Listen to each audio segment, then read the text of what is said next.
రాజ్యసభలో అమిత్ షా మాట్లాడుతున్నారు. ఇప్పుడు అలా చూద్దాం.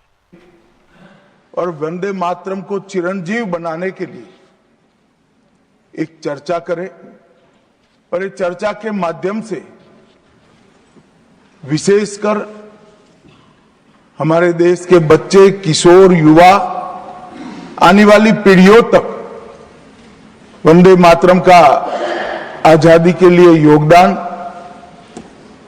वंदे मातरम गान की रचना में राष्ट्रभक्ति और राष्ट्र की संस्कृति के प्रति समर्पण का जो भाव है, उसका आने वाले महान भारत की रचना में योगदान, इसके संकल्प के साथ जुड़ाव, ये सभी चीजों से हमारी आने वाली पीढ़ियां भी युक्त हो। इसलिए मैं आपका और सदन के सभी सदस्यों का हृदयपूर्वक बहुत बहुत अभिनंदन करना चाहता हूं कि आज ये चर्चा यहां पर आकार ले रही है। महोदय, हम सब सौभाग्यशाली हैं कि हम एक ऐतिहासिक पल के साक्षी भी बन रहे हैं और इसमें हिस्सा भी ले रहे हैं।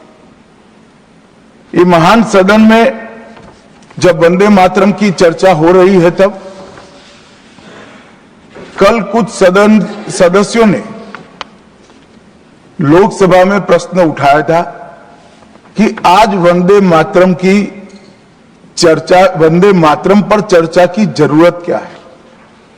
महोदय, वंदे मातरम पर चर्चा की जरूरत, वंदे मातरम के प्रति समर्पण की जरूरत वंदे मातरम बना तब भी थी, आजादी के आंदोलन के वक्त भी थी, आज भी है, और जब 2047 में महान भारत की रचना होगी तब भी रहे।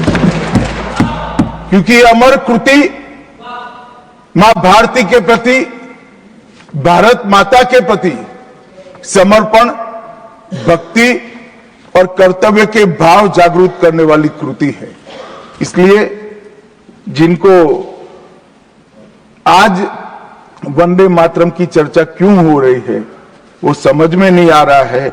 मुझे लगता है कि उन्होंने नए सिरे से अपनी समझ पर ही सोचने की जरूरत है। कुछ लोगों को इसमें दिखता है कि बंगाल में चुनाव आने वाला है, इसलिए वंदे मातरम की चर्चा हो रही है। वो वंदे मातरम के महिमा मंडन को बंगाल के चुनाव के साथ जोड़कर कम करना चाहते हैं। ये सही है कि वंदे मातरम की रचनाकार बंकिम बाबू बंगाल में पैदा हुए, बंगाल में गीत की रचना हुई, और आनंद मठ जिसमें बाद में वंदे मातरम समाहित हुआ, उसकी पृष्ठभूमि भी की बंगाल थी। मगर जब वंदे मातरम का प्रकटीकरण हुआ, वंदे मातरम बंगाल तक सीमित नहीं रहा था, देश तक भी सीमित नहीं रहा था। दुनिया भर में जहां पर आजादी के दीवाने थे वो गुप्त बैठक भी करते थे, तो पहले वंदे मातरम का गान कर बैठक की शुरुआत। और आज भी सरहद पर हमारा जवान जब अपना सर्वोच्च बलिदान देता है, ये आंतरिक सुरक्षा के लिए देश के पुलिस का जवान सर्वोच्च बलिदान देता है, तो जब वो अपने प्राण त्यागता है, इसके मुंह पर एक ही मंत्र होता है, वो वंदे मातरम। मान्यवर, ये वंदे मातरम का गान, वंदे मातरम का गीत, ये भारत माता को गुलामी की जंजीरों से मुक्त करने का नारा बना था, आजादी के उद्घोष का नारा बन चुका था, आजादी के संग्राम का एक बहुत बड़ा प्रेरणा स्रोत बना था। और शहीदों को अंतिम बलिदान, सर्वोच्च बलिदान देते वक्त अगले जन्म में भी भारत में ही जन्म लेकर फिर से मां भारती के लिए बलिदान करने की प्रेरणा वंदे मातरम से मिली। और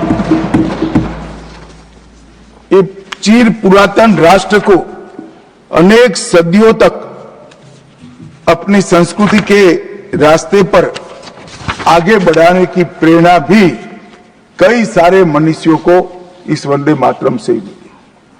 वंदे मातरम की दोनों सदनों में इस चर्चा से, वंदे मातरम के महिमा मंडन से, वंदे मातरम के गौरव गान से हमारे बच्चे, किशोर, युवा और आने वाली कई पीढ़ियां वंदे मातरम के महत्व को भी समझेगी और उसको राष्ट्र के पुनर्निर्माण का एक प्रकार से आधार भी बनाएगी। मान्यवर बंकिम चंद्र चट्टोपाध्याय जी ने 7 नवंबर 1875 को वंदे मातरम की रचना उनकी सार्वजनिक हुई। यह दिन कार्तिक शुक्ल नवमी का था। अक्षय नवमी या जगदात्री पूजा के रूप में यह दिन मनाया जाता है। और जब रचना की तब शुरू में कुछ लोगों को लगा कि एक उत्कृष्ट साहित्यिक कृति है, परंतु देखते देखते देखते वंदे मातरम का एक गीत देशभक्ति, त्याग और राष्ट्रीय चेतना का प्रतीक बन गया, जिसने हमारे आजादी के आंदोलन का रास्ता प्रशस्त किया। और कब वंदे मातरम की रचना हुई? वंदे मातरम की रचना की पृष्ठभूमि हम सब ने जरूर याद करनी चाहिए। उसकी पृष्ठभूमि में सदियों तक इस्लामिक आक्रमण को झेल कर इस देश की संस्कृति और इस देश का इतिहास झंझोड़ने का काम, शीर्ण वीर्ण करने का काम हुआ था। उसके बाद अंग्रेजों ने अपने शासन के काल में, भारत के गुलामी के काल में एक नई सभ्यता, एक नई संस्कृति हमें थोपने का प्रयास किया था।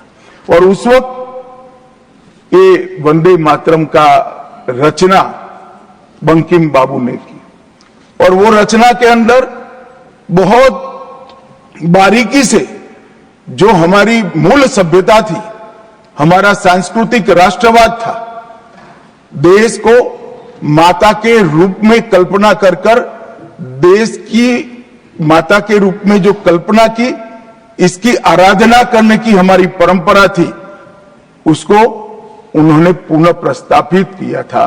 और इसीलिए ये गीत देखते देखते कोई प्रचार के बगैर, उस वक्त ना सोशल मीडिया था, ना प्रचार के कोई साधन थे, उल्टा जो सरकार थी वो तो उसको रोकना चाहती थी, प्रतिबंध लगाती थी। वंदे मातरम बोलने वालों पर कोड़े बरसाए जाते थे, जेल में डाल दिए जाते थे। फिर भी वो सारे प्रतिबंधों को पार कर कर हर एक व्यक्ति के मन को भी छुआ, आत्मा को भी छुआ और अनेक प्रताड़नाएं झेलते हुए भी वंदे मातरम कश्मीर से कन्याकुमारी तक फैल गया। मान्यवर, ये एक प्रकार से भारत के संस्कृति के प्रति श्रद्धा रखने वाले सभी लोगों का पुनः जागरण का मंत्र बन गया।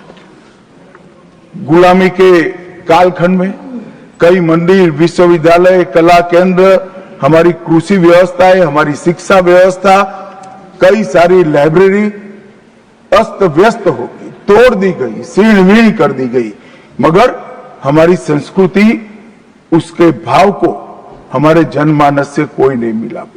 मगर एक जरूरत थी वो भाव को जागरूक करने की और वो भाव को